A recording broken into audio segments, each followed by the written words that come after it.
Hello. Fucking do this. Oh, is this the intro? No, we're just, I think we're going now, babe. Oh, nice. Hello. Hello. It's been a while, isn't it? Yeah. For this, where it's like, what's our first history one since the scandals or the belts or? Oh, that's time. It's been a long time. Been at least 6 months. We still ain't finished Tyson love from the last history year. apps. I know. They're so big, but they take so long. And then there's a part of you that makes you feel like you're Dan Carlin, but you're not Dan Carlin. But you just like,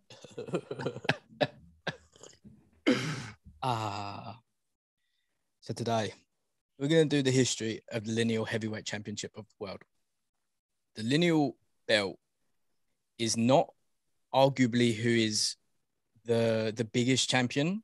For example, like AJ, up until very recently, Usyk now has 3 of the 4 belts, or 3.5 if you count the IPO. And then Fury has the WBC, and the ring belt. The current era Lineal Heavyweight World Champion is Tyson Fury. The man who beat the man. Exactly. And that goes back to the 1800s, right? The first ever champ. And then from there, there's a subjective sort of, most people agree that there is a direct lineage within. There's a couple of breaks to the lineage, but it's what it is. You know, you're talking about like 200 years worth of history. This starts out with boxing at its beyond peak, right? There's a lot of similarities to when it's at its absolute summit. From then to now, they've just come over a pandy-wandy. Boxing had been in the ascension. It's a huge sport now, but it was the sport. In the late 1800s, early 1900s, all the way until probably the 70s, really. It was only when I think things started to get quite cramped when it comes to the belts. Like, for example, over Ian's shoulder is a replica of the ring belt, which is the one that is the symbolic Lineal Championship belt. It's, it's famous. It looks exactly like Rocky's belt. Exactly. It's exactly Rocky's belt. Can you not do that? And, even down to the WBA, when they made their super champion belt, it was kind of a weird knockoff of that. Like, up until very recently, that was the one that people knew. That was the one that it mattered. And it still matters. It was almost the incorruptible one too, even though Ring Magazine has its own thing. Yeah. It was still like, because the beauty of the Lineal Championship for me is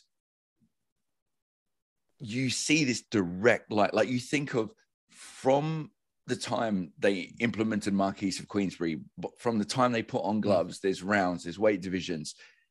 You're part of this list. There's 44 people ever that are part of this group. When you are the man who beat the man, that's fucking cool enough in itself, but you become part of this group, and the names that we're going to discuss, off air, we're just discussing. Like there's, each person has so much of a story. Like, we're going to have to split this up because there's too much to talk about each person. And a lot of these will get their own history app, so we won't go into too much detail. Some of them won't, but their stories are still fucking fascinating. And boxing at that time, it wasn't just the sport. We're talking about, there's depressions, there's wars, there's like pandemics, social, boy. Spanish flu, son. That's where your boy Edward Cullen, who sparkles in the sunlight, died and became a vampiro. I think that's the most important thing to happen of that era. Fact. Right? I think nothing more can be topped on that one. But like, as I was saying now, like, things have become very confused because of the 4.5 belt era, right? Yeah. You go early, and the 60s was the second belt. Before that, there was one in the 20s, which was the NBA, which became the WBA.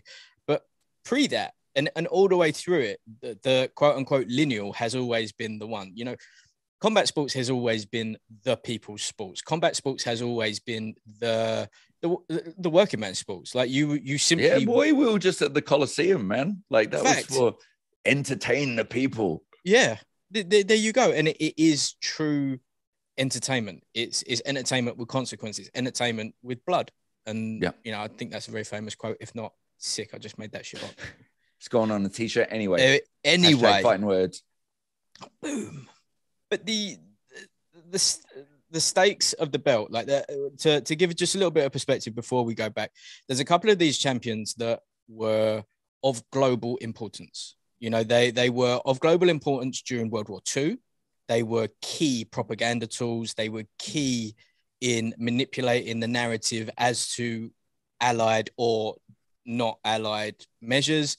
Before that, we have incredibly important race related athletics on multiple levels, which is worth mentioning, because like we'll be, you know, praising from a boxing perspective. The race stuff behind it is fucking disgusting. Like the fact that people wouldn't get a fair shot because of their race. This is almost like, and that will be mentioned as well. But if we discuss and give credit to, like, for example, John L. Sullivan, the first person who kicks this off, you know, let's start there. Let's hit it. Yeah. Take us in. So he is one of the guys that was on the crossover from the bare knuckle to gloved. So he's like, I guess, the father in that sense of the Marquis of Queensberry. He's the first person ever to be the lineal champ. I believe they credit that when he beat that Dominic McCaffrey, it was 1885 is the time that it kicked it off. And I mean, he was on a tear. He was like an idol of the time. He grew up, just a lot of these guys you could pretty much copy and paste. Grew up farm boy, tough as shit, beating the fuck out of people. Someone says child of immigrants. Yep. One of 70 kids. Yeah. Like, you know, it's just tick, tick, tick, tick, tick. Yeah. Do you want to fight so that you can buy some food? Yeah, fuck it. Why not? Goes on a tear, like 10 years as champion, but famously would not cross the color line, which is a pretty nice way of saying what they were doing at the time, which they would not fight anyone of like a person of color at all. They just wouldn't fight them. They'd only fight white people, wouldn't give people a shot. So you got to give them the credit for, they're still tough as shit. They're still fighting people, but they're not fighting everybody. So as we go down the line, when thankfully that does break down, I think you've got to give much more credit and the people get even of more importance, but it's a sign of the times. At the times, that was how things were. So yeah, he kicked things off. I mean, he was a strange, like, John L. Sullivan, Boston Strong Boy, right? There's a couple of videos on YouTube of very, like, this is early recordings of him mucking about on a speed bag. He looks quite old, in deep middle ages when that's going on. Like, you know, you're talking about 1880s is when he's in maybe his 30s, maybe his and 40s. 30s in the 1880s is like 75 now. Yeah, and he's still banging the fuck out of people. Yeah, right? He's absolute savage. Like, that's why when we get to Jack Johnson, you think how fucking old he was at that time, that age in that era. Yeah, that's like fighting until you're 600 years old. Well, this is it. So, you know, John O'Sullivan wins it. He becomes recognized as the first ever lineal heavyweight champion. Now, if you speak to our traveler pals, John L. Sullivan is a massive person to them. In just he's almost like a folk hero that transcends. He's almost like almost a religious figure. But, you know, he basically, what is it, July 9th, 1882, he takes it, and then he fights Gentleman Jim Corbett. Yeah. He never actually defended the belt, which is interesting. Yeah. A few of them did that. They never actually defend this strap, but they do a bunch of fights, exhibitions. You know, like when Jack Dempsey, when we get to it, before he even won the title, he had become famous enough to be like backed by Ringling, and he would do theater and he would do circus. Loads of them became actors and shit. Yeah.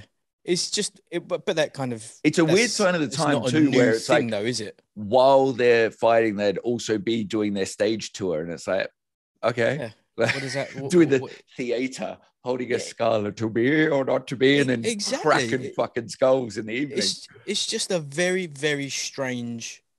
Like, it was just it was like any way and every way you can make cash, and I suppose there's no TV, there's no internet, there's newspapers, there's barely radio. And then there's... Which is probably good for how some of these fuckers were living. Like, the scandals, boy. Could you imagine some of these boys in the modern era? I mean, the fact that there's still scandals around them, like someone had to write a telegram or put that shit on a fucking pigeon to send message to someone else, and it's still getting around. Like, what the fuck were these guys up to? Even then, yeah, exactly. Like, yeah, that they were naughty. Right. Also, in this era, the whole 12 rounds was kind of just, it was just like make believe. You know, so one of these boys wins their lineal strap in a 10-round decision, but before that, to have won it, you got knocked out in round 26 of 45, and you're like, what is going on? Like, is there no? What are we just going to do till someone can't do anymore? Fair enough, old school. Yeah, gentleman Jim Corbett beat John L. Sullivan, 21st round. Yeah, KO, 21st round. You know what I mean? Like, and these are full threes, and these are worse. They're basically like MMA gloves, aren't they? With a thumb. Yeah, they're 5 ounces. Yeah. And like you said, you know, Sullivan at the time, he was old then when he fought Corbett. And Corbett was smart. You know, he stayed on the outside, tired him out. I think what they said, like from the 17th round, he started attacking, like, fuck, talking about biding your time. It was just too much. The age played a part. The fact that he's living the life of the champion that he was, it just showed. And that's a recurring theme. Continues to be to this day. Cut and paste. Even now, exactly. Yeah. That's the most fascinating thing. And when I was doing my side of the research for this, you see a lot of similarities, not just as persons. There's like archetypes even now that are popping up again, and you see like a much more refined version of the style that you see in the 30s and the 40s and stuff. Like, listen, this is a wild thing, but if you look at like Joe Louis as his style of that. Always balanced, always in position, can punch with either hand, and the way that he does things, it's like a basic Triple G, right? Yeah. Down to just simply the balance, the movement, and his positioning. You see that. You see Jersey Joe Walcott. Quite a few of the modern era boys look like you know, Shane Mosley looked like him a lot when he would start. Yeah, and that's why like every generation, and I'm thankful that boxing's blown up a lot and people are into it now. The thing I love the most about these episodes, and you saying the word refined, stroking that beard with those glasses, I think I need some glasses just for the history app, because it just adds that element of wisdom that I'm missing. We're journalists now and historians. Fucking, why don't you go and grab one of the flat caps, bruv? Graduation hats, you know, with a fucking tassel. And yeah, I don't know what they're I'll called, flip it when I make a point. And I'll wear a scarf to take it out. Just some gloves. But yeah, refining, you were saying. Yeah. I fucking lost my point now. No, but so people now are getting into it. But what I love about this is bringing the history to it, because exactly like you said, the people now, it's not by accident. It's by watching the masters at work. The people it is truly lineage. Yeah, exactly. That saying, I see fire because I stand on the shoulders of giants. Like the guys of this list, they're fucking giants of the sports, like legends, the people they fought, the amount of times they fought with the stakes. And like, I mean, we're talking about 5 ounce gloves getting smashed in the face for 27 fucking rounds. I mean, because we're going on to Corbett, when Sullivan died, the grass was, the floor was frozen. They had to put dynamite in the floor to blow it out. And they were like, yes, he would have, it's just, he would have liked that. Yeah. I mean, like Sullivan, for example, they estimate, there's no way to know, they estimate he had between 400 and 500 bare knuckle. I mean, that's before he goes into the glove realm. 400 or 500 bare knuckle, you know, and he was the bare knuckle champ even then. Yeah. And you can, like, people like, oh, back then, but a round was this, round was that. It's like, you're throwing punches at someone with no gloves on 400 to 500 times. Like, I don't give a fuck if that's one punch. Guess what? And that's it. That's still a lot. You get your teeth knocked out, and your face broken, and dentistry, let's be real. Dude, you're going to go and see a Navajo shaman in the middle of like the Great Plains somewhere. You're going to be given peyote and just told to man up. And you're like, all right, I suppose I should have done. What a pussy I am. You know, they're just a very different vibe. But yeah, Corbett takes over the crown. Corbett now, he is, as much as Sullivan is like the father of boxing, Corbett becomes almost the father of modern day boxing, because he's not just a brawler. He's starting to use his old noggin. He's got some some of the sweet science. He's drizzling that shit in, and it just changes the game. And that's what we're going to see a lot. There is, because they're tough guys. Some of them, like when we get to Primo, it's just like big dudes in the Great White Hope era. Sometimes it's just big guys, but you get the ones with the skill level as well. And they change the game. And Corbett was one of those. Corbett was for sure. He was a game changer. Yeah. Corbett introduced an awful lot of like the modern basic fundamentals now. Yeah. And do you know what? I think it was actually I did a seminar ages ago with someone who was talking about the differences in the shots between bare knuckle and gloved. Yep. Right. And basically what we're seeing now with the BKFCs, with BKBs and all of that stuff, we're seeing a transition from gloved back to bare knuckle, and the differences in style, in technique and shot selection, as well as the defensive and hand placement. What you see at this era is the reverse. So you now see different things popping up with gloves. You see things popping up with not having catastrophic tissue damage by like slipping stuff. So slipping and rolling and shoulders and catching and stuff like that. It now starts to pop up, and it now starts to become much more prevalent. And that again pops up with people like Corbett. Yes. Yeah. So absolutely.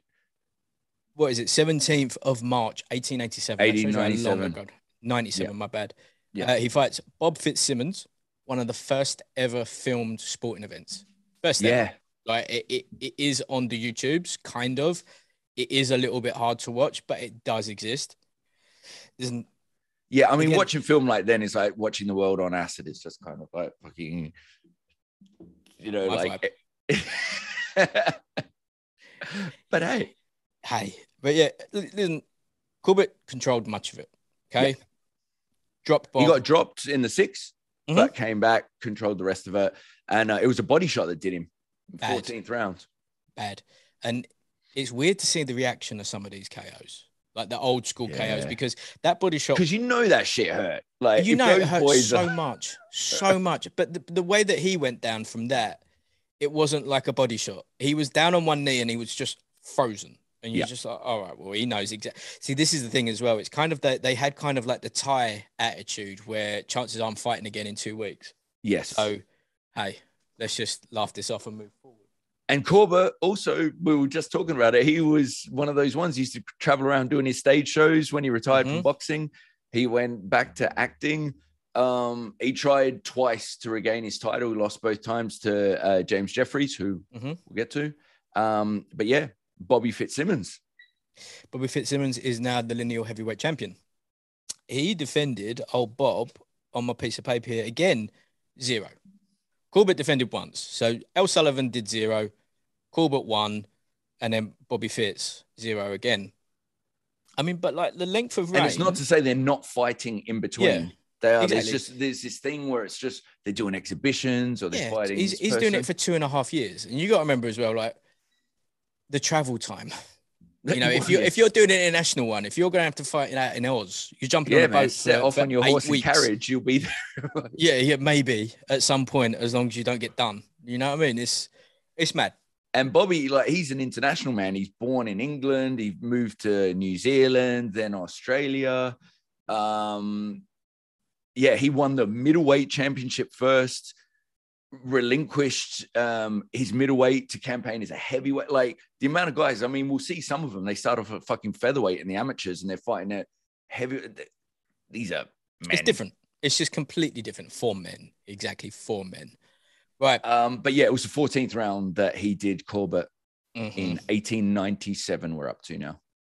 Then we got June 4th, 1899. You got Fitz versus Jim Jeffries. Now, Jim Jeffries is probably the first like super heavyweight superstar. Like I think Jim Jeffries was way more famous than we can ever imagine.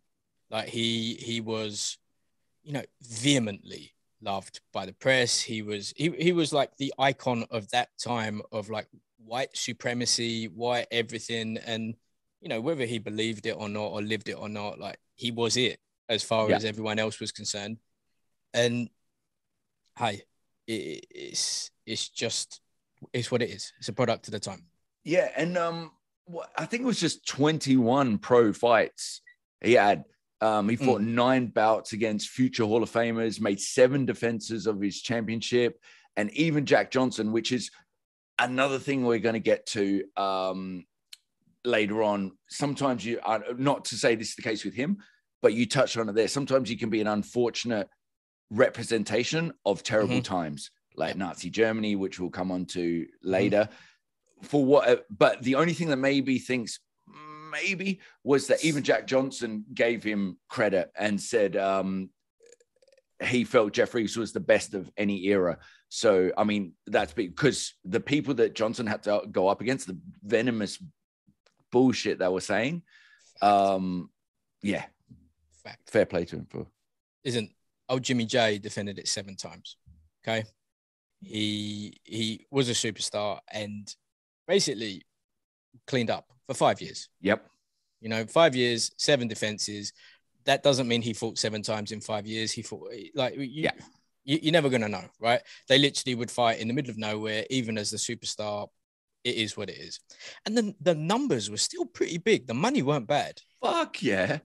Like it's not like Floyd money now, but then it's Floyd money. Also, too, when we get to Dempsey, fucking hell, $1 million back then. 5 of them. 5. Jesus Christ. When you're talking about people like living off a G a year and being all right, like a G a year and this geezer's getting paid a bar. Come on now. Wild. Anyway. Ballin'. Right. He retired. Yeah.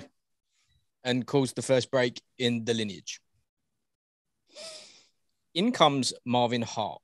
Now, did you see a picture of Marvin Hart? Yeah.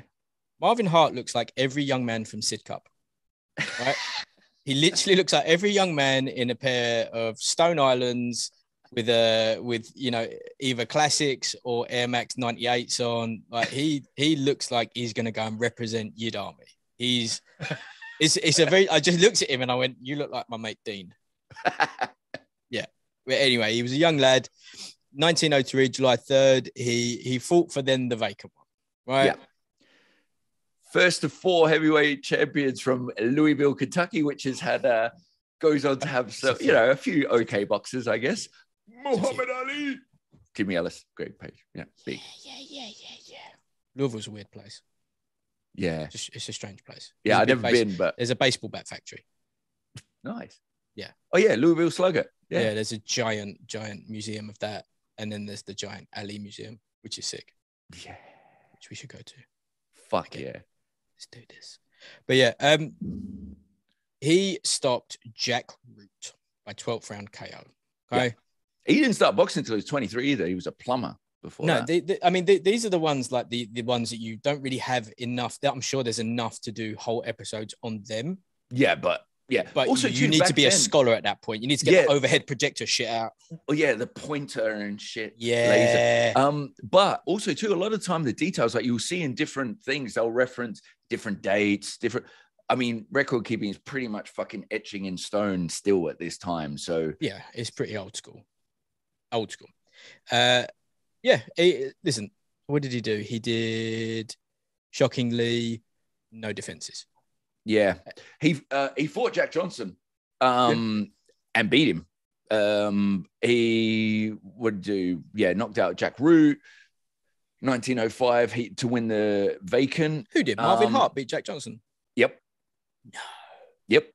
Powerful Marvin Hart. Yep.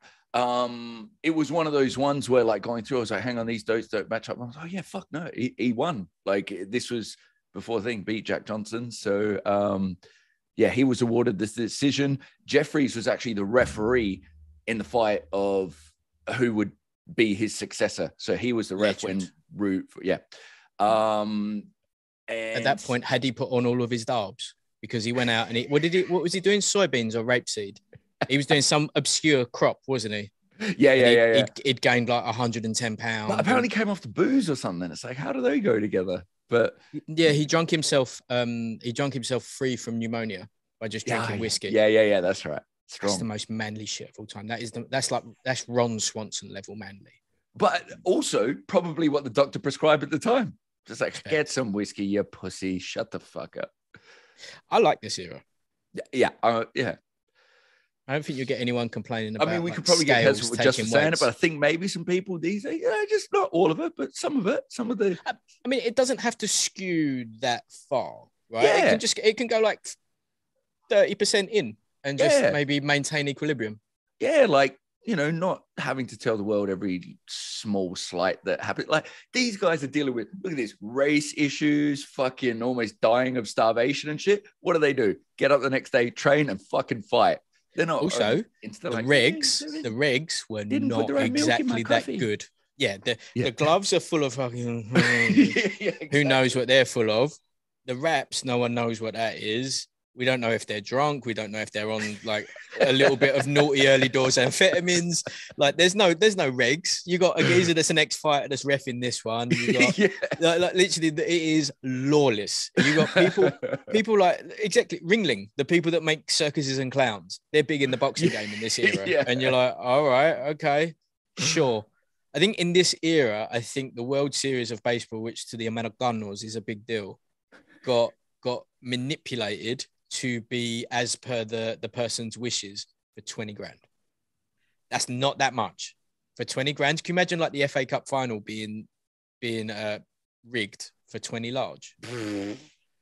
So, you're dealing with these nefarious characters that have money and power and stuff like that. You are going to do what you're told a lot. Oh, yeah. Yeah. Anyway. Which comes up. But yeah, so in 1906, he loses to Tommy Burns. Tommy Burns was a good fighter. He was Racist. But yeah, a lick on the racist side. Another recurring theme. He was born Noah Brusso. And what was I going to say? Yeah, he broke the color line. And he'd go on to lose, obviously to Jack Johnson, who was in the first black heavyweight, which I'm just going to say there's a great podcast episode on him that we should probably put in the link thing, but it's us. It's us. If probably will do. Probably will do. It's a good one, that one. What is that? The Emperor of Masculinity is what it was called. But he was a lightweight when he started in 1900. That's a long way up. Lightweight to heavyweight. He was, very long way up. What, lightweight 1900, 1902, he's a middleweight. And then, he nearly killed someone, Ben O'Grady, put him in a coma. And although he survived, it was at the time, which another recurring theme, people are always trying to fucking haters, get rid of boxing. You know for a fact, in that era, that geezer that's in a coma has probably got like his boss just saying, you lazy fucking ass, get up. You were supposed to be in work 4 days ago, you prick. And because they're not putting him in a hospital. Him along the floor. Oh, he's just in the back of a wagon somewhere, isn't he? He's just in the recovery position by accident. You know what I mean? They're just rolling different. It's 1908. They do like, yeah. Listen, Tommy Burns did 11 defenses over 2 years, which is much more. I mean, that's decent innings. 11 defenses. And because of that whole fucking them trying to get rid of boxing and someone almost dying, he goes on the run a little bit and changes his name, and that's how he becomes Tommy Burns to sort of protect his mom from all the scandals and all that. Should we roll in but funnily enough, the reason he moved up, and we see this a bit, is people that do kill people or almost kill people, they really obviously struggle with it. And he moved up in weight to just kind of hope that people could handle his power, which is G shit. Like if you're like, G shit. I'm killing people, let me move up so people have a fairer chance. Fucking gangster. I mean, there's ones out there, even in the modern era, like Kovalev. Kovalev killed 1 or 2 guys. Yeah, he did. And handled it like a boss, paid for the funeral and then fucking back to business. I mean, he didn't seem that affected, but then when you find out that he's like a super alcoholic and we just thought he was just like on Russian bands, like we just thought he was just living that rusky life, but he's probably not. And then like our own Eubank Senior, he didn't kill someone, but he irreparably damaged Michael Watson, and he personally was never the same after that because of the fear of that happening to him. It wasn't in case he did it again, and that's and this is that's then the 80s and the 90s of medicine versus 100 years ago when they're going to bung a leech on you and do some smelling salt. It'll be all right, boy. Anyway, in comes Jack Johnson, the Dark Emperor, right? we did a whole episode on him. He is a phenomenal, fascinating outlier of a human. He is the first known real black athlete. They hated him. They hated him so much because he was undeniable. He was undeniable. He was skilled. He was fast. He was powerful. He was a savage. He was banging white women for fun. Yes. Driving sports cars. He was living the Floyd life, but without the danger and reprimands of social media and news and TMZ and E and all of these other outlets that are constantly following. And even then, he still had a hard time. Yeah. Oh, fuck yeah. Fuck yeah. So I did just want to rewind a little bit on Hart, because one thing I got to say with him was when he did fight Burns, because he went up, as we've discussed, but he was one of the first that kind of used the psychology. So he got in the ring with excessively taped hands. Ooh. And they were like, what the fuck? And he was like, oh, I didn't think a big man like yourself would mind a little man with this. And it really worked to his advantage, because all game plan went out the window. He was fucking furious, which seemed to be very easy to do at that time. If they couldn't access a pistol, they at least wanted to fucking throw hands. And that's how he ended up winning the heavyweight strap. So fair play for that.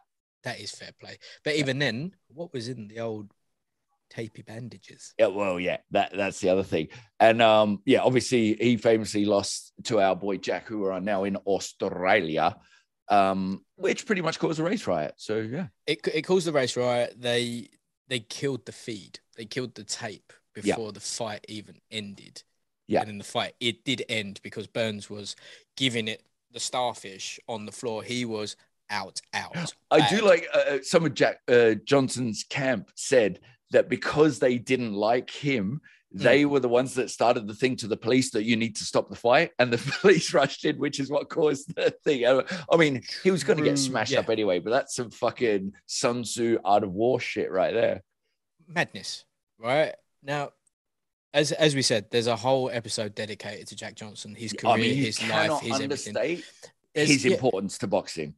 There's a 4-hour documentary that we both watched to study it. I think it's called Unforgivable Blackness, or it's something of that. Well. Great book. I mean, book.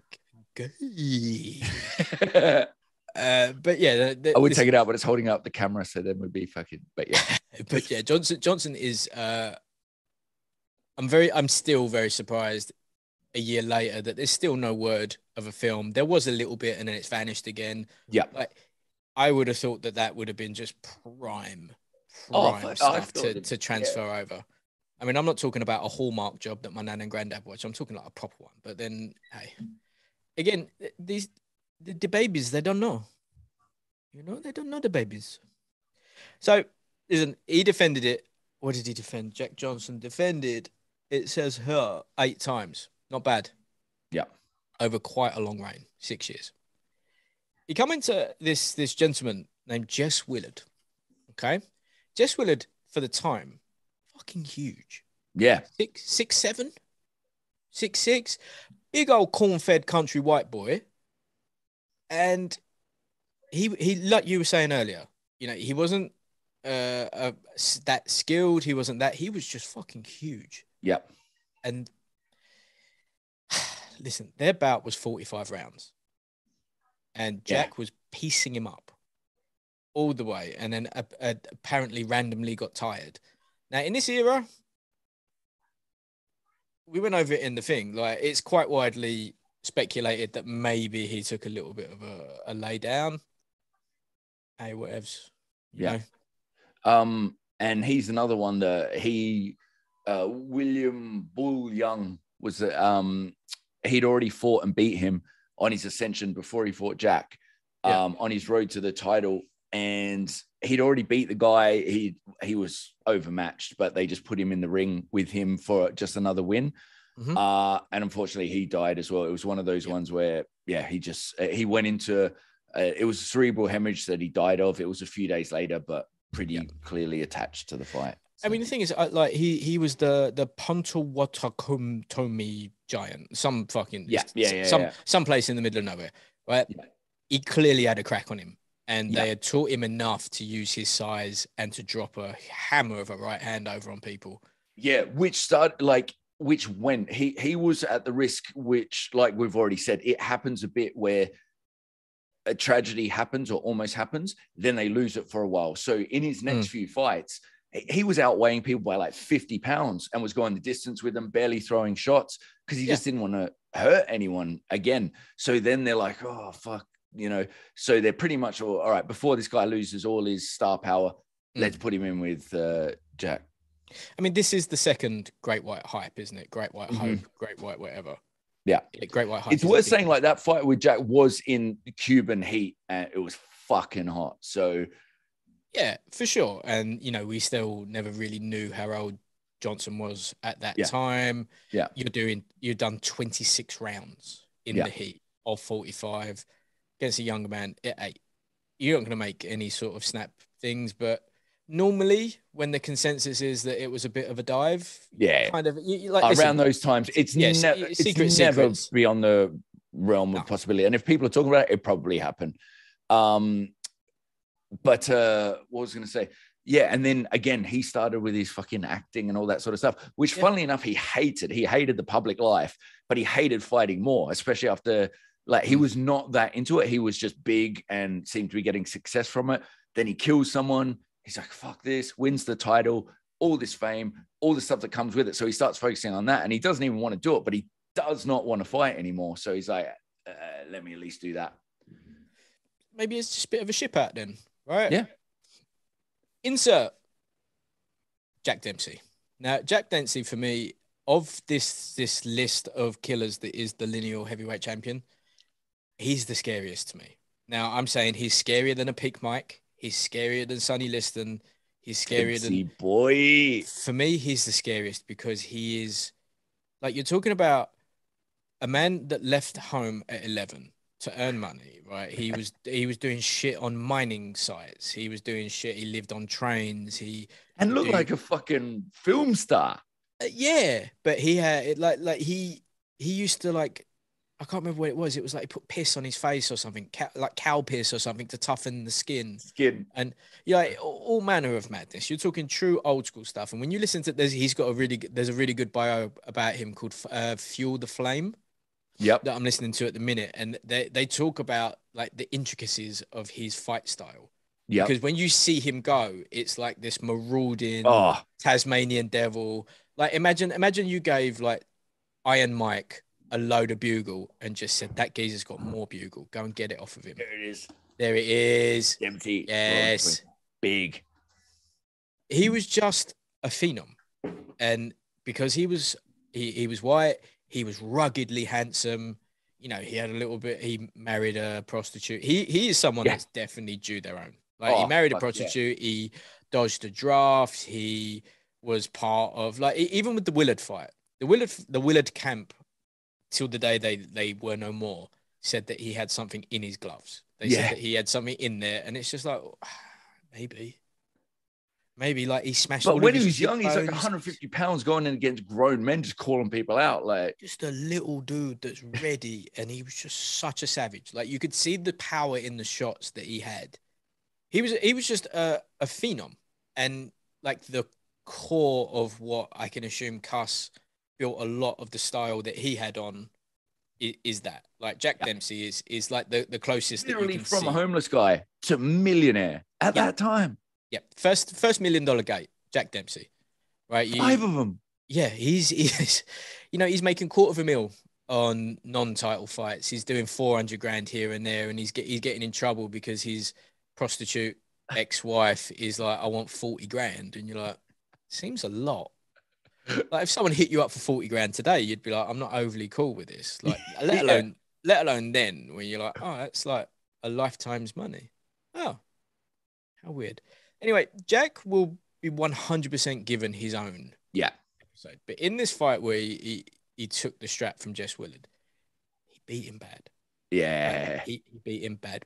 Not only did he collapse his which he had a tendency of doing, let's be fair. Like, when Dempsey won, what made him famous wasn't the old, sticking and moving. He was a hellacious puncher and a fucking brawler. Like, he would just bring it.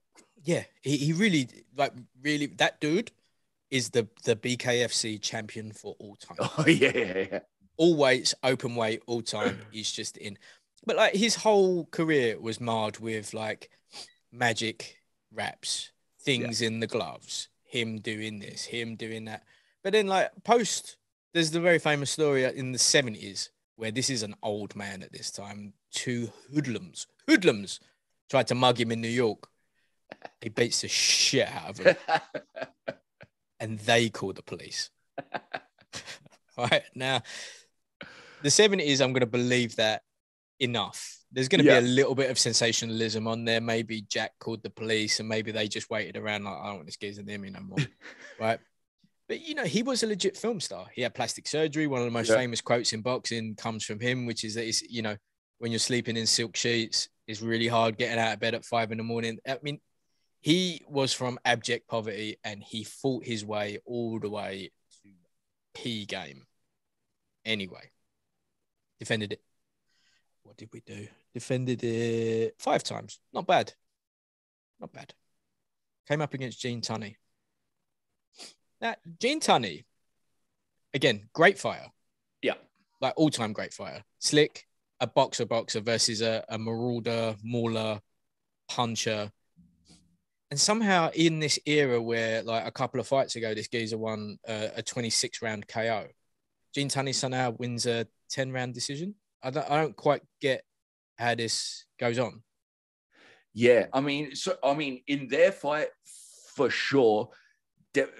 And also the thing with Tunney, he's probably one of the first, because none of the people we've discussed yet have suffered from this, but multiple people after Will, where when you follow a legitimate rock star, even if you beat them, even if you're the man that beat the man, you don't get the love. And Tunney was probably the first one, because Dempsey was huge. And I mean, Tunney boxed his ears off because Jack was living the life. He came in, he was a brawler and all that sort of stuff. But Tunney was he was a boxer, and he boxed him. He pieced him up. Clearly, Dempsey just, you know, he was doing what Dempsey does, but he just wasn't connecting. And like we say time and time again, hardest punch in the world don't matter if it don't land. And Tunney just put that into action, and he beat him. But people were just like, yeah, we want Jack back. Fuck this guy. Yeah. He got a rematch. So Tunney had 2 defenses. Yeah. One of them was against Jack. Again, in that fight, there was a very controversial, quote unquote, long count where Tunney did get put on his ass. Yeah. I believe. And gone. That's one of those ones which was the newly instated rule where you had to go to your neutral corner. Yep. And Jack didn't do it. Yeah, exactly. It's just like fucking that. So, and that's also too the thing with people, they talk about the counts and everything. It's like it's not it's a 10 count, not 10, and it's not from the time they hit the floor. That's not, you got to go to your neutral corner. Like everyone learns that. Like if you knock someone down, and that's why you see people fucking run to that corner, because otherwise the ref doesn't have to count. Likewise, I've seen people literally count it out because they haven't put their gloves up ready to get brushed off, because that's part of showing that your brain is still functioning. They'll just be like, I'm fine. And if the referee's an asshole, he's within his right, even though it's a bit dickish not to say, put your hands up then, to just keep counting. So yeah, that was one of those ones, but it's what it is. So that would mark the second break to Lineage. Yeah. Because he was retired 79, 1-4 when he walked away, Tunney. 50 KOs. And probably even now. Who was the one? Just some obscure one. Yeah. It wasn't even like a name. It was just like some geezer down the park. Yeah, I can't even. yeah, exactly. Yeah. But he was like a millionaire from business and real estate and shit after he finished boxing. How often does that happen? What a G. Floyd's got 50 million in some building somewhere. Yeah. But that's the first one afterwards. Do you know who is balls deep in his property shit? J-Rock. Really? Yeah, that's why he's like Julian the Landlord Williams or J-Rock. He is all about that. He's like buying shit in Philly and flipping it. Danny Garcia's the same. Danny Garcia's doing buildings. No shit. Yeah, we need to get some property, son. Go on, boy. I've been looking at land and shipping container houses, you know. I think that's so G just to have like the couples quarters and then the children's quarters. And then maybe you do some makeshift tunnel between them. I'm about it. Anyway, Sonny, he retired. So that's the second break, right? At least this is the first proper break because at least with the first, it was avenged and dealt with. So this is the first one where we can never actually, we will never know if Sonny could then beat the successor. Yeah. You know, that's the first one. So in comes Max Schmeling. And now we really start getting into how can you not love the sport of boxing? Seriously, like, because I mean, I don't know enough about other sports. I was going to say, tell me tennis deals with the same shit. Doesn't. Maybe it does. I don't know. It doesn't. But no, it doesn't. It doesn't. It doesn't. Come on. They're like literally, while the world is fighting, people are fighting. They're literally representing. And often, like we're going to discuss right now, they don't want to be the face of it, but it's just forced upon them. And then the pressure, like anyone who's ever stepped in the ring, imagine not just that, imagine all that shit, like nations putting their hopes or hates on you. Fucking hell. I mean, the thing is as well is like Max Schmeling, he comes into the scene in the 30s, right? Yeah. The 30s when things are starting to get quite hot, should we say? And this little period here is a bit warm. So Schmeling fought Sharkey in, I think it was Yankee Stadium, 21st of June, 1932. Oh, is that the first one, second one? Whatever. First one was 1930, second, the rematch was 1932. Anyway, he won it via a DQ, the only person ever to win it via DQ. And he wore this shot into his shit. It is Bruce, right? It is Bruce. It's like one of the most vicious body shots you've ever seen, that somehow it comes up and under, but he comes over and his shit gets destroyed.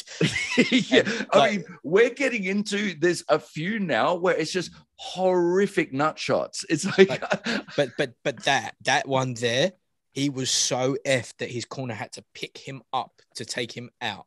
Like, he was done. Anywho, so first one ever to win it on a DQ. But and Schmeling, his hero was Dempsey, actually. And but oddly enough, his style was nothing like Dempsey's. He was more the intelligent boxer, didn't brawl and all that sort of stuff. But so it was with Sharkey Field Vacancy, which he said got punched in his shit, and the New York Athletic Committee were like, "Yeah, you got punched in your shit. We'll keep that." It's accidental. I will say that. Like, for sure. If it was intentional, perfect shot. Like, it was beautiful. But it's like the Aljamain Sterling thing in the UFC. You're not going to get the props for that. So he was called the low blow champion. I mean, like, what would even a cup have been in the 30s? Yeah, exactly. It must have just been like leather, right? It must have been leather. Do you know what? It might have actually been like leather and steel, like a tie cup. Yeah. Which it's not going to be plastic even then. Cracked. He fought Gilbert Uvel back in Pride in a steel cup, and it fucking cracked. Like, he broke the cup. Can you imagine if that connected? Right, hold on. You're Aussie, so you probably know this instinctually. Anyway, there's a couple of times that cricket bowls have gone through. I remember seeing it as a kid on Question of Sport, and like the cup broke and opened and grabbed sack. Yeah. You're not, oh mate. Yeah, you're talking about like that's surgically cut off. That you're out the game for a while. Because pin sack is bad enough if you like get kicked and the cup goes like diagonally into your leg. And no. You're getting the impact and then the open and then the hold, and then your shit is stuck in sharp plastic. And I would imagine that you're not doing cool sex stuff for a while, boy. You're not leaning over going, on one of those U-ring things. Yeah, hopefully it's that chair that fucking Craig got interrogated in the first Bond. just the sack out one. Yeah, you're not saying, babes, I saw some cool stuff online. Let's try it. Not happening. But yeah, so they tried to hook up the rematch with Sharkey, and he was like, "Nah, fuck that." So then they stripped him of actually being champion. Right. Should we do Primo? Or is there more with Sharks? I mean, we'll continue with Schmeling, because it got bad for him, because like around like 33 at that time, obviously the war's kicking off. He becomes like the face of the Nazi party, and they put him in with Bear, who actually fucking. We'll cover that in a minute. We haven't got to any of them. Let's put a pause on that. We'll come back to that. Well, to be fair, that Primo is the same, but for Mussolini. Yeah. So Primo, was it Canavero, whatever. Yeah, Canavero. We Brexited. But Canavero, yeah. 6'7", 270 pounds. That is a decidedly modern heavyweight, right? Yeah. He must have, like, Jess Willard was big, but he wasn't 270. Yeah. Primo must have looked like Valuev to them boys. Yeah, right. He must have looked like he was just spawned out of a cave, and he definitely had giantism, right? You look at that dude's face, you're like, okay, you sound like Andre the Giant. Like, he was Mussolini's guy. Mm-hmm. He won the title. I actually don't have much information about him other than, again, Primo? It was more, Primo. I know I've seen him in a film. He done a couple of films. He went down that route, but yeah, hit us, brother. I mean, so Primo, actually, super interesting story, because he's basically like a circus show, like you said. He's like the Valuev of the time, but like mob affiliated. So the true mob as well. None of this Chicago business. No. And at the time, it was especially because I guess of how he looked, people thought of like he was a bit of a like dumb giant that was getting used and whatever. But what they seem to think now is he knew exactly what was going on, but fuck it, it was going to make him the heavyweight champion of the world. So he's like, I'm along for the ride. Like, if you want to hook this shit up, then I'm there for it. So basically the mob built him up and then let him go back to obscurity. So so how did it start? So like 1829, Royal Albert Hall here. What's the guy's name? I need to check him. Young Stribling, who was a future Hall of Famer. Sounds like a grime artist, if I'm honest. Right. Veteran, more than 250 prize fights, outweighed, and Canero was huge. So he outweighed him by almost 100 pounds and was badly exposed. Like, Stribling really like took it to him. He managed to score a like flash knockdown in the third, but Stribling came back. He's 100 pounds lighter almost, and dropped him as well. So he was ahead. Like, the other guy was ahead. In the fourth, Canero went down again, but claimed that he'd been punched below the belt. It hadn't been, but the other guy got disqualified. So this kind of sets the tone for how things are going to be. It's like, so less than a month later, he got in a ring again to settle the issue. The other guy was winning. Stribling was winning again. After the bell rang for the seventh round, Canero just smashed him in the back of the head. Oh, nice. Yeah. Stribling collapsed the canvas and was declared the winner by disqualification while he was unconscious. So the other guy won while he was DQ'd. Imagine having a 6'7", 150 kilo Italian man punch him in the back of the head. Yeah. Canero then fights in the US. He fights a guy that they said pretty much didn't want to be there. Which is the fight though? Oh, that's right. Less than a week later, Elzar Riox, I don't know how to say the name, fell down 6 times in the opening round of his fight. And the crowd were amazed because they didn't think any of the shots landed. So this is kind of setting the tone for how involved the mob is. It's like, basically, this guy's going to get in the ring. He's going to throw some punches. Whether they land or whether they don't, you're going down. Yeah. So it was just like a string of knockouts. He fought, I can't remember the number, but a shitload of times in a very short amount of time, because why wouldn't you? Everyone's just falling down. Here it is. He fought 16 times in 4 months, winning every one of them by KO, of course. So then after a while, obviously the big names are like, well, this guy's drawing a crowd. He's big. He's got some juice behind him. So they start calling him out.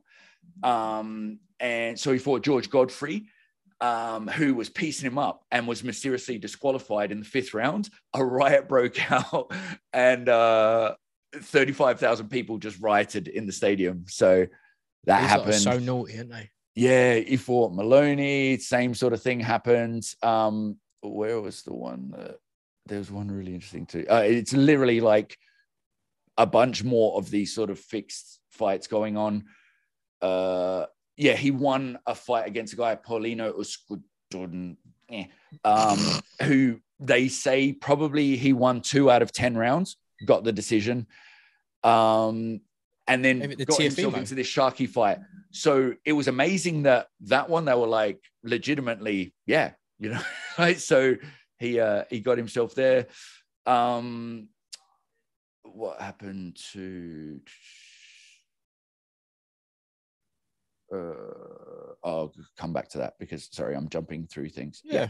But yeah, basically it was a whole host of fucking just mob fixes and just naughtiness. Yeah. So how did him and Bear get linked? So Bear... Primo's another one that killed someone as well, isn't it? Yeah, that happened just after. It was a fight against Shuff. So it was supposed to be Bear knocked out Schmeling, right? Yep. And there were rumors circulating that Sharky had been paid off by men that were mob related to fight Carnera. Yep. He said he'd fight the winner of a guy called Schaff and Primo. Yep.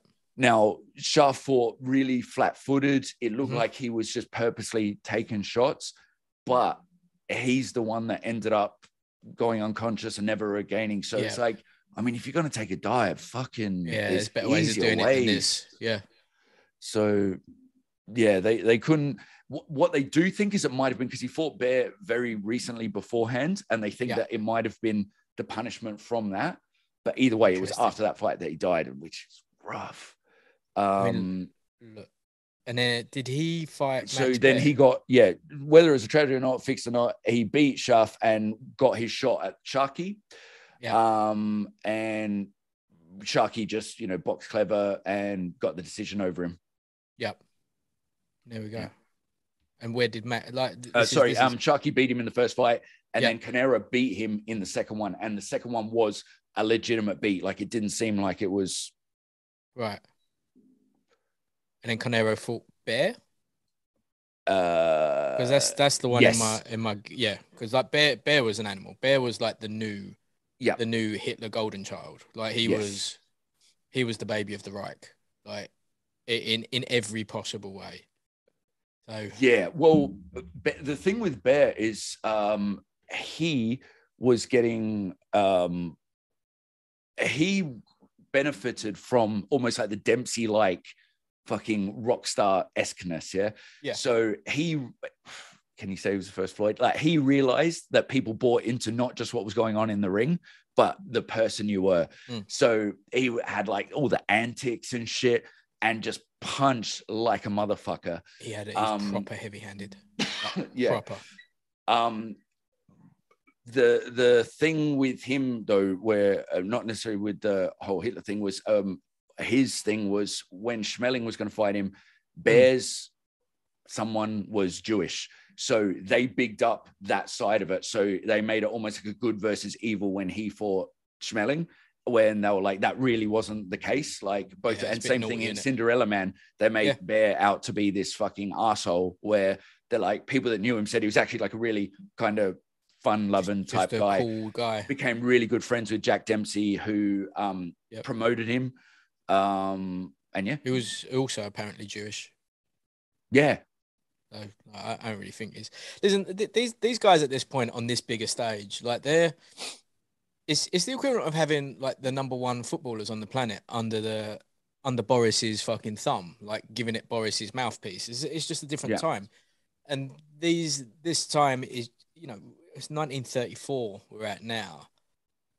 Things are getting pretty close to kickoff, aren't they? And it's tense. And that's why Bear's also getting this shot, because this is the one where Schmeling really should have earned his thing, but they're like so worried about, there's a massive Jewish community in New York. There's all the Jewish communities. They're like, even though Schmeling isn't, he represents it. So they're like, fuck this guy. So they basically put him out in the cold, and that's where Bear gets his shot. And then, you know, excuse me, Schmeling will have to come into the picture later on, but that's how kind of Bear got his shot. And then fights Jimmy Braddock, who's the old Cinderella man. Whilst this is going on, though, there is the ascension of Joe Louis. Right. And you're talking about the last black heavyweight champion 29, 30 years ago. Joe Louis is, like, in his first year, did 23 fights. First year, won them all. You know, this guy is at this point, he's banged out primo. He's knocking out old champs for fun. Yep.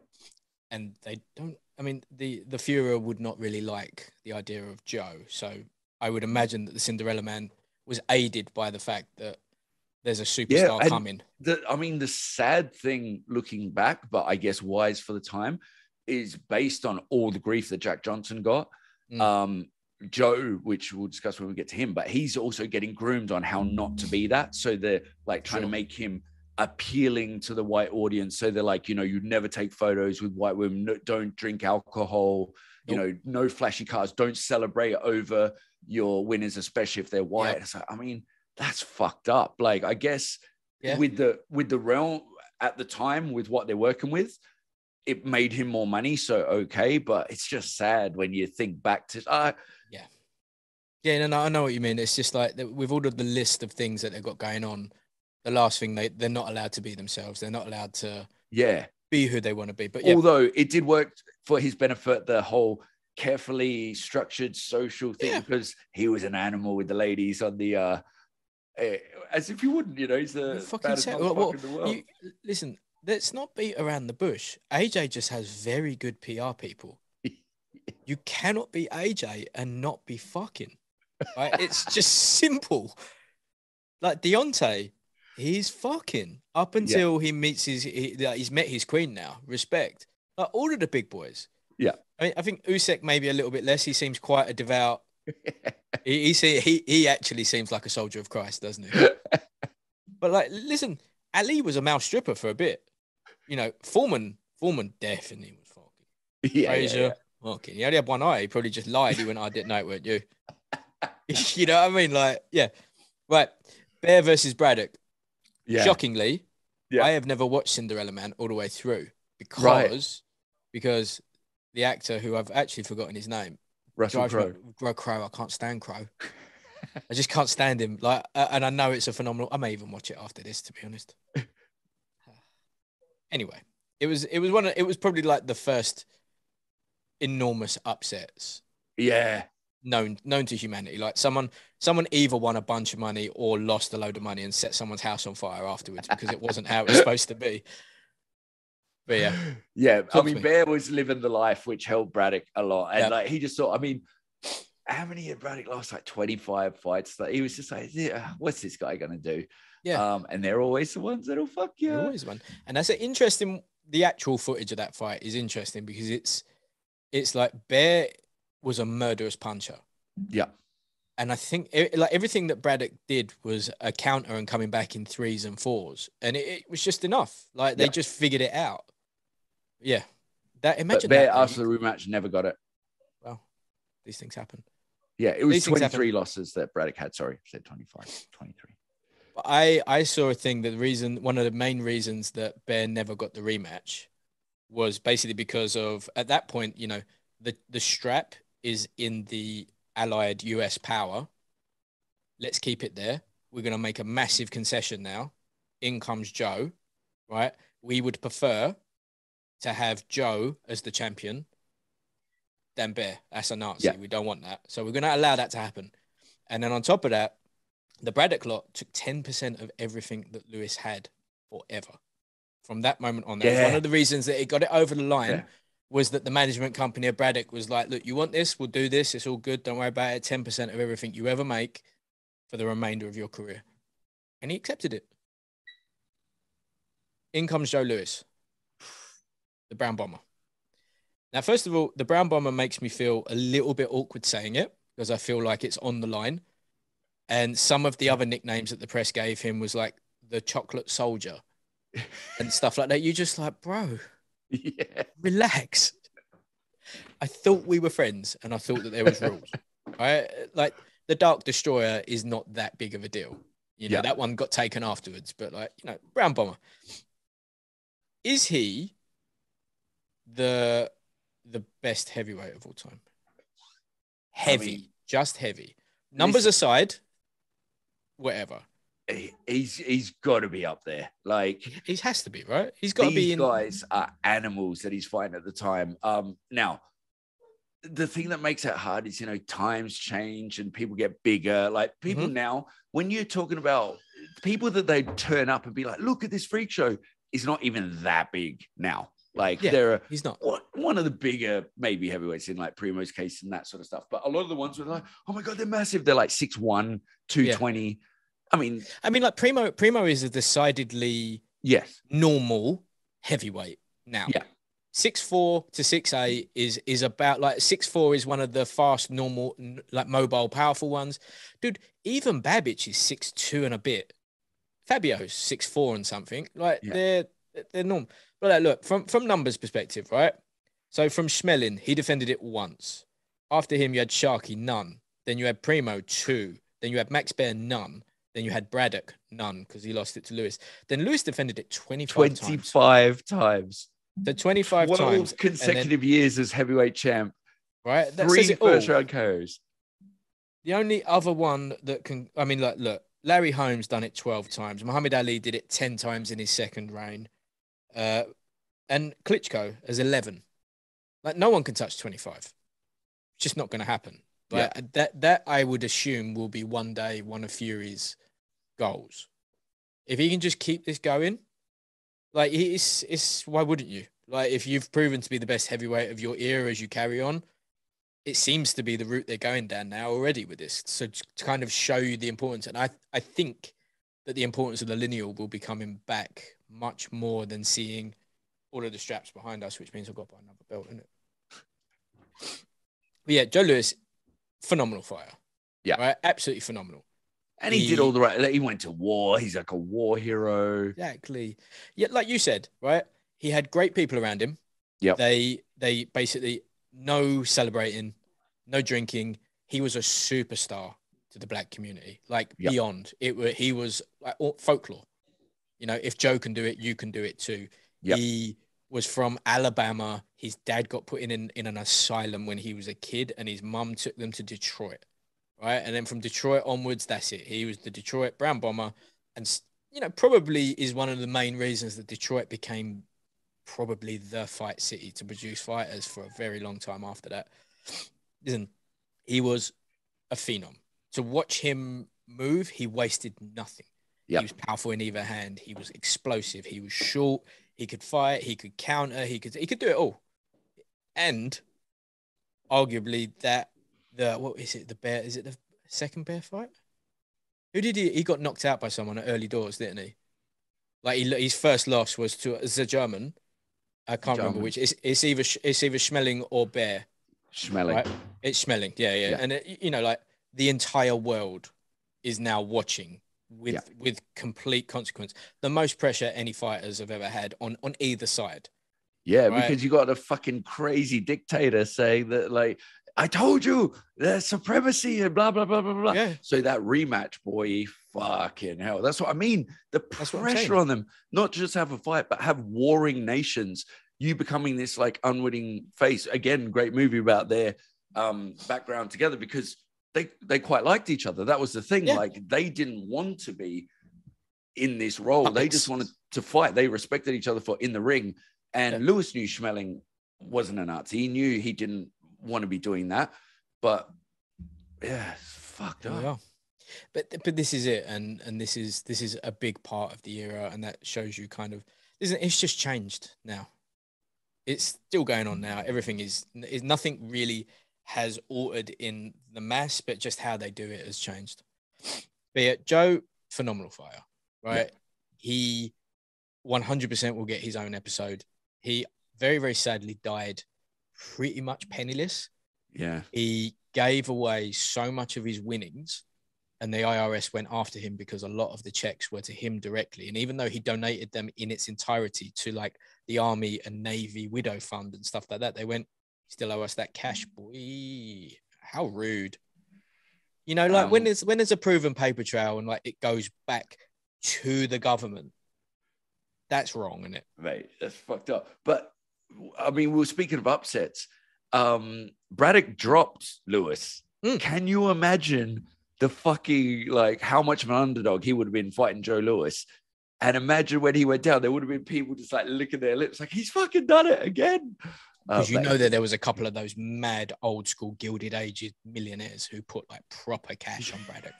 You know, there was a few of them that put 50, 60 grand on, and you're like, bro, you sure? Like putting a 5-bar bet on. Anyway, so Lewis retired. Yep. After 25. Income is a Charles. Oof. Discuss. Oof. So Ezra Charles is one of those ones where,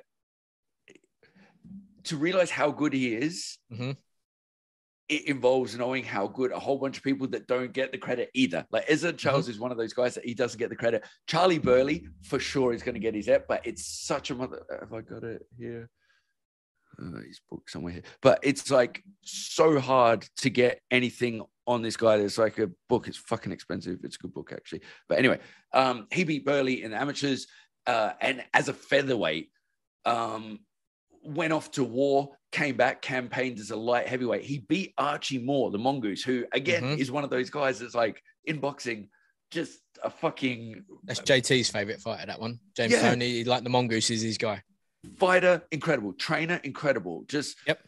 And then he fought Sam Baruti, and unfortunately, again, this is another case where he died.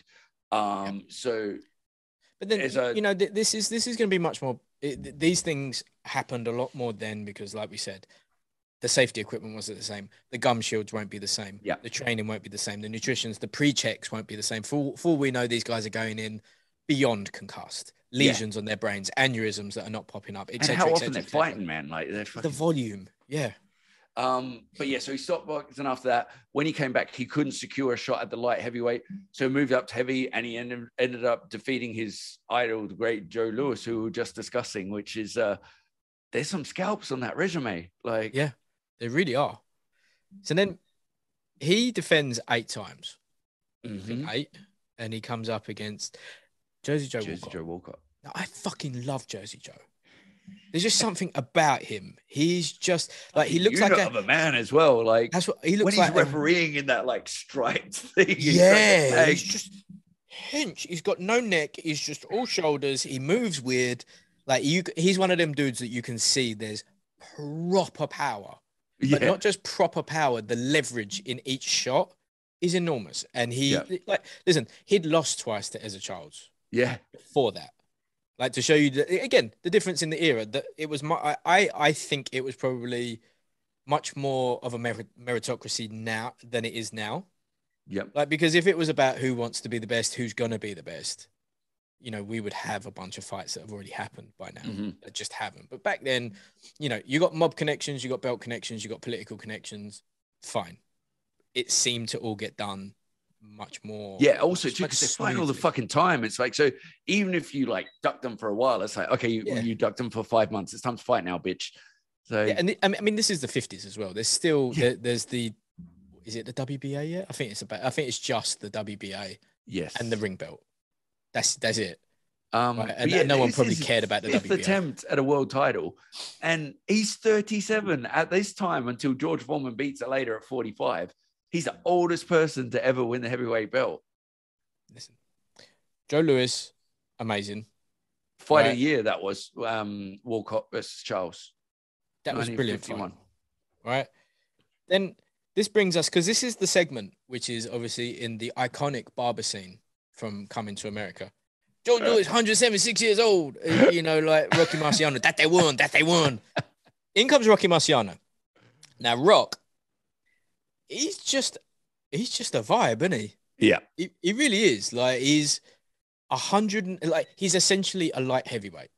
Yeah. He's 5'10". He weighs 184 to 189 pounds. He has arms.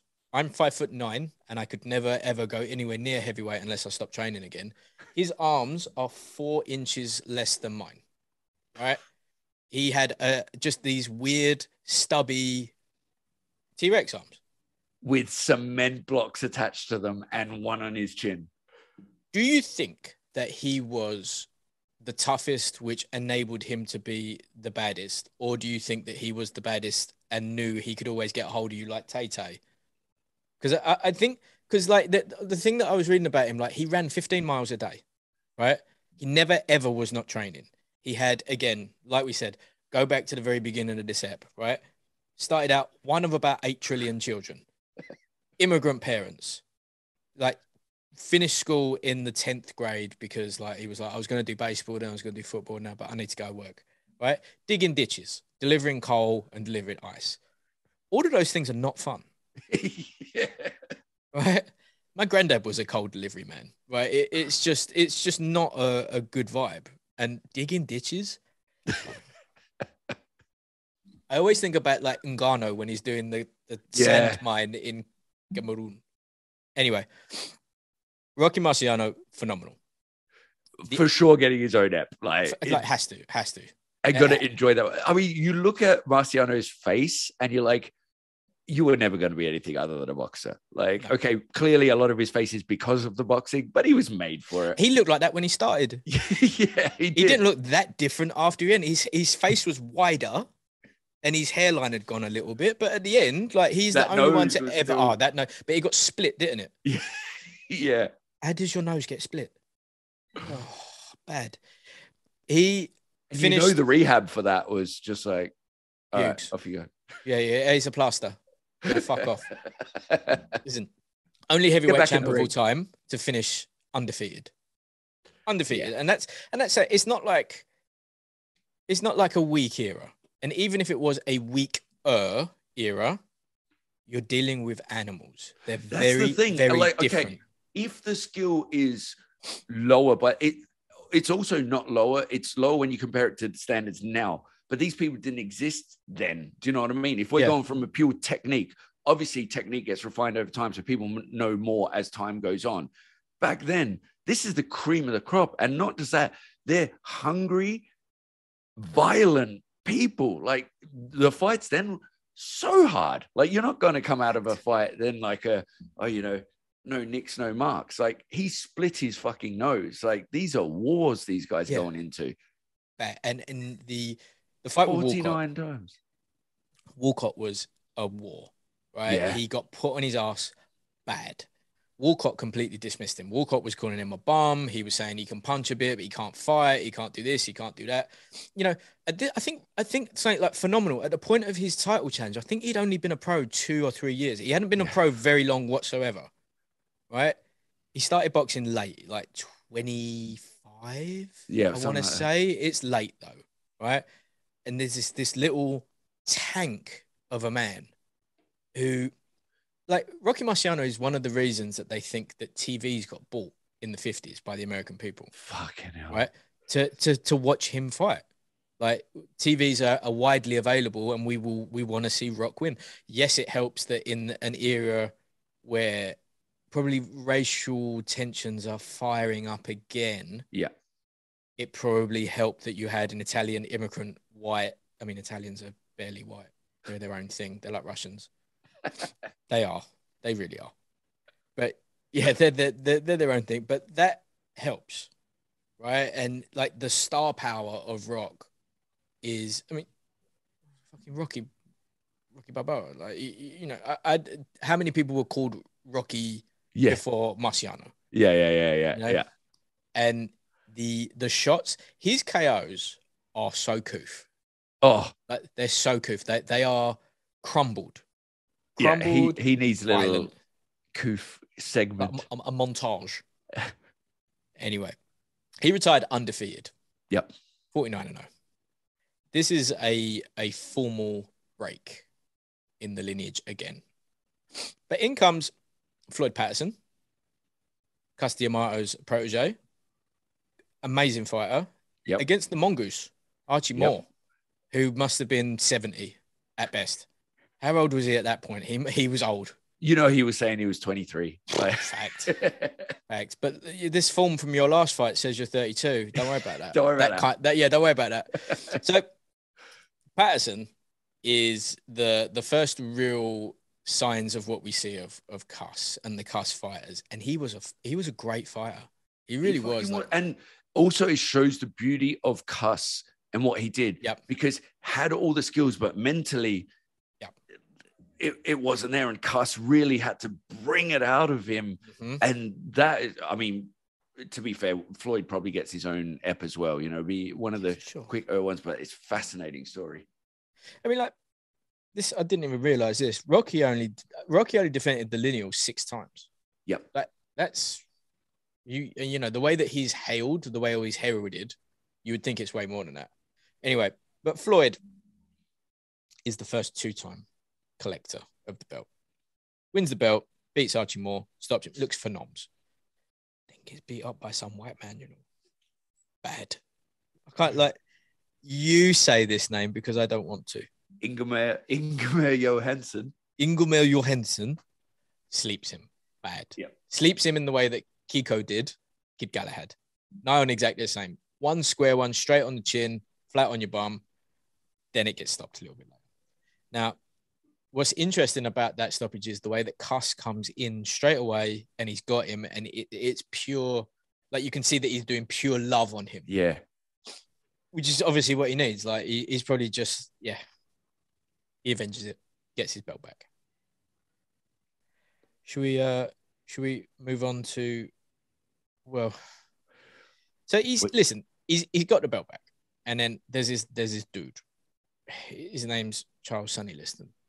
Now, this history app is one of the ones, because you know Sonny gets his own. We were discussing this off air. Yeah.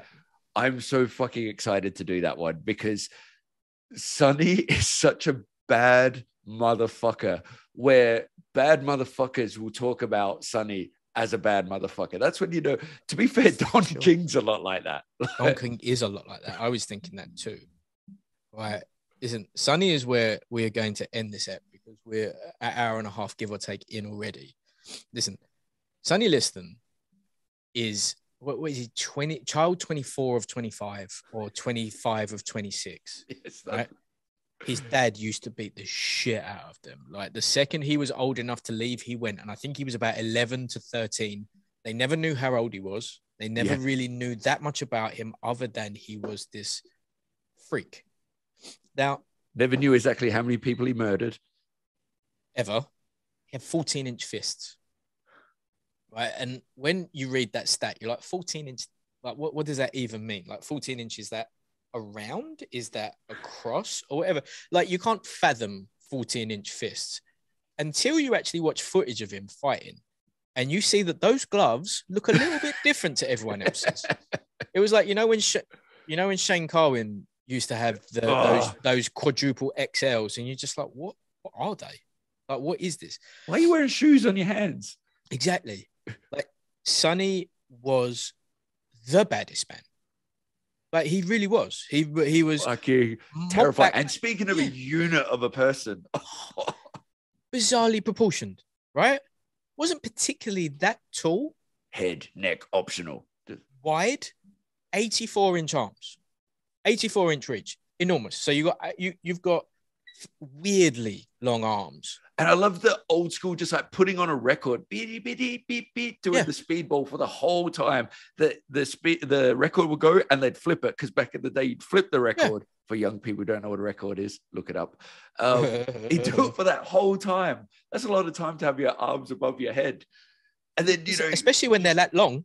Yeah, and throwing the fucking medicine ball. People do medicine ball training now where they'll kind of like, they were like, all but putting it in one of them baseball pitching machines where it fucking belts at you. Just be like, right, like his jab is like, it's like him and Larry Holmes. Yeah.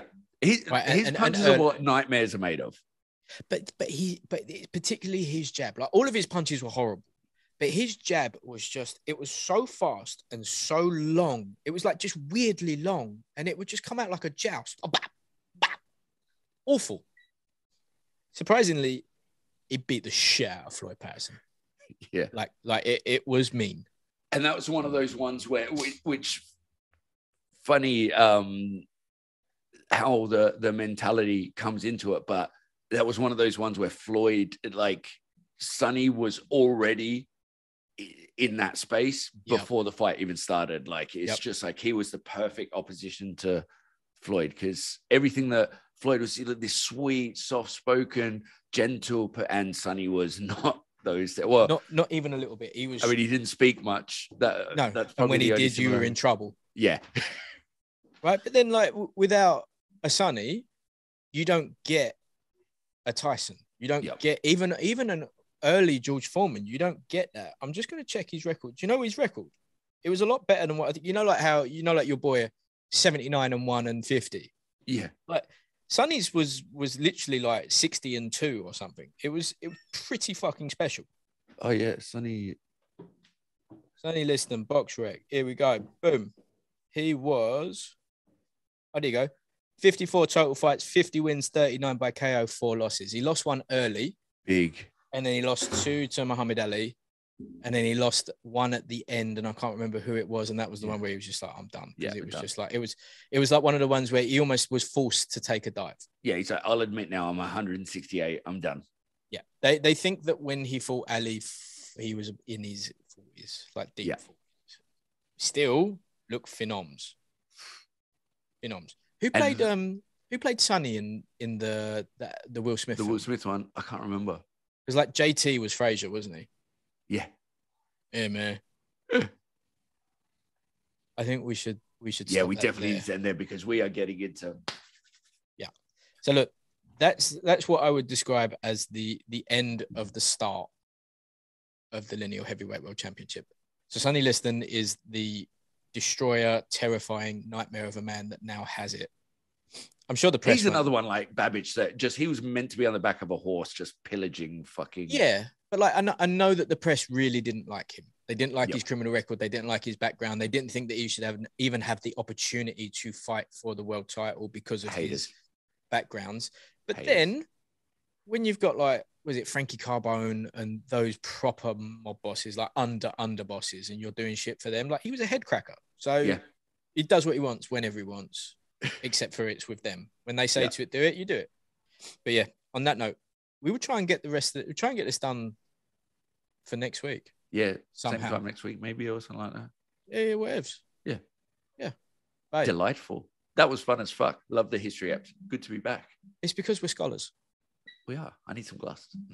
I should really, try and remember to do this, and you should too. Like, rate, review, subscribe. Subscribe, share. Patreon.com, Fighting Words. There's now a new £2 a month tier, which is the local celeb tier. There's the £5 tier, and then there's other tiers for other people in case they want to get a little bit froggy and jump.